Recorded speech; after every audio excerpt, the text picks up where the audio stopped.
अस्सलाम वालेकुम, welcome back to our YouTube channel. मैं हूं आपका मेजबान इरफान। ग्रैंड प्रॉपर्टीज के प्लेटफॉर्म से डीएचए कोयटा से रिगार्डिंग आज की वीडियो होने वाली है। काफी ज्यादा लोग तनकीद कर रहे थे कि डीएचए कोयटा को आप सपोर्ट नहीं करती हैं, डीएचए कोयटा एक अच्छा ब्रांड है। जी हाँ, मैं इस चीज से एग्री करता हूँ। डीएचए कोयटा के अकॉर्डिंग एक अच्छा ब्रांड है और वहां पे उस लेवल की डेवलपमेंट कहीं पे भी आपको नहीं दिखाई देगी। दूसरी साइड पे अगर आप आ जाते हैं इस टाइम पे वहां पे इन्वेस्टमेंट करनी चाहिए या नहीं करनी चाहिए, तो अभी जो रेट्स हैं वो स्टेबल हो चुके हैं, क्योंकि लास्ट कुछ दिनों में rates day by day increase हो रहे थे या डिक्रीज हो रहे थे।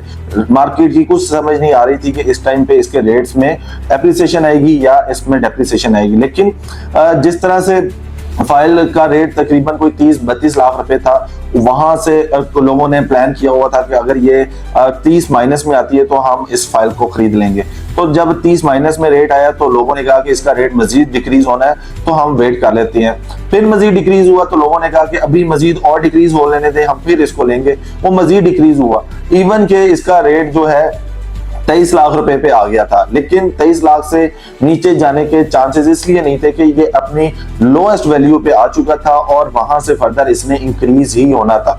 अभी की अगर हम बात करते हैं तो इस टाइम पे रेट स्टेबल हो गए हैं। अगर आप इस टाइम पे इसमें इन्वेस्ट करना चाह रहे हैं तो ये एक बेहतरीन टाइम होगा। उसकी रीजन ये है कि लोगों ने इस टाइम पे बल्क में इसको परचेज करना स्टार्ट कर दिया है। उसकी रीजन ये है कि मैं लास्ट वीडियो में बता रहा था कि आपको डीएचए कोयटा नहीं परचेज करनी चाहिए। उसकी रीजन ये थी कि जो लोग फाइल्स ले लेते हैं उसके बाद उसकी कंफर्मेशन नहीं होती है, तो उसकी वजह से क्लाइंट का जो ट्रस्ट है वो खराब हो जाता है और लोग उसमें इंटरेस्ट नहीं लेते हैं। लेकिन अगर आज की हम बात करें तो इस पूरे वीक में इसका रेट स्टेबल रहा है और इस टाइम पे स्टिल जो है इसका रेट स्टेबल है। तो अभी जिस तरह की मार्केट नजर आ रही है, मेरा ख्याल है कि ये अपने लोएस्ट पॉइंट पे आ चुका है और यहाँ से इसने इंक्रीज होना है। फ्यूचर में देखते हैं कि कितना टाइम लगता है, कोई पॉजिटिव न्यूज आती है तो उसकी वजह से इसने इंक्रीज होना है। दूसरी साइड पे अगर आप देखते हैं ऑल ओवर यहाँ पे लोगों ने काफी ज्यादा बाइंग की हुई है, काफी ज्यादा लोग लॉस में है। वो भी ये सवाल करते हैं कि इसके रेट्स इंक्रीज क्यों नहीं हो रहे हैं, इसके रेट्स कब तक इंक्रीज होंगे,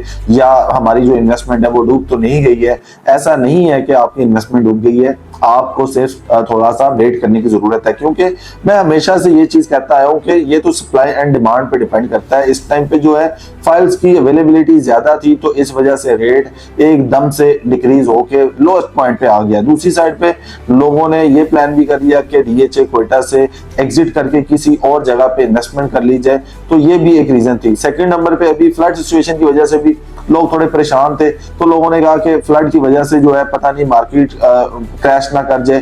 तो ये सारी चीजें ओवरऑल मार्केट में सर्कुलेट होती नहीं है। लेकिन जितना मैंने डीपली इसको स्टडी किया है तो मेरा ख्याल है कि ये इस टाइम पे अपने लोएस्ट पॉइंट पे आके स्टेबल हो चुका है। यहां से ये इंक्रीज होते हुए दिखाई दे रहा है, क्योंकि 25-50 हजार रुपए या लाख रुपए इसमें ऐड होना ये it's a normal thing. But जिस तरह से मार्केट एकदम से जब जंप करती है इसकी, तो इसमें तकरीबन कोई 8-10 लाख रुपए फौरन ऐड हो जाते हैं। तो इसको प्रॉपर आपको देखना होता है। अगर आप इन्वेस्टमेंट करते भी हैं तो आपने सबसे पहले इसको एक वीक देखना है कि भाई इसमें रेट्स स्टेबल हैं या नहीं है। दूसरी साइड पे आप ये देखें कि इस टाइम पे अगर आप खरीद रहे हैं तो इस टाइम पे इस प्राइस में आपको कोई और चीज मिल रही है सेफ एंड सिक्योर वाली, तो अगर आपके पास कोई और ऑप्शन है आप उसको भी कंसीडर कर सकते हैं। बट अगर डीएचए कोयटा की बात करें तो इसके साथ डीएचए का नाम लग रहा है तो ये इट्स अ ब्रांड, सो आपको यहाँ पे किसी भी तरह की वरी करने की जरूरत नहीं है। बट दूसरी साइड पे जो लोग ये कहते हैं कि आप फौरन खरीद लें, ये कर लें, वो कर लें, उनकी बातों में आपने बिल्कुल नहीं आना। आपने सबसे पहले मार्केट को स्टडी करना है, मार्केट का देखना है कि सुबह दोपहर शाम इसके रेट क्या एग्जिस्ट कर रहे हैं। अगर तो आपको लगता है कि इसके रेट स्टेबल हो चुके हैं तो फिर आपको इसमें जाना चाहिए और आपको यहाँ पे इन्वेस्टमेंट करनी चाहिए। जिस तरह से लोगों ने बल्क में इसमें बाइंग की है या लोग परचेज करना चाह रहे हैं, कोई 5 फाइलें, कोई 10 फाइलें, 15 फाइलें खरीदना चाह रहे हैं, उनकी वजह से जो रेट्स हैं वो इंक्रीज डिक्रीज होते रहते हैं। क्योंकि जब मार्केट में एक रिक्वायरमेंट आ जाती है कि 5 फाइल एक ही बंदे ने खरीदनी है,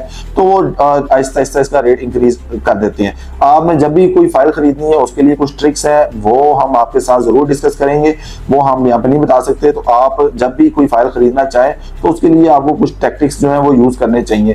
तो अगर आप यहाँ पे किसी भी तरह की सेल परचेज करना चाह रहे हैं, स्क्रीन पे हमारा नंबर आ रहा है, आप हमारे से कांटेक्ट कर सकते हैं। डीएचए कोयटा के करीब मेरा ऑफिस है, आप मेरा ऑफिस विजिट करना चाहें तो आप मेरा ऑफिस भी विजिट कर सकते हैं। Thank you so much.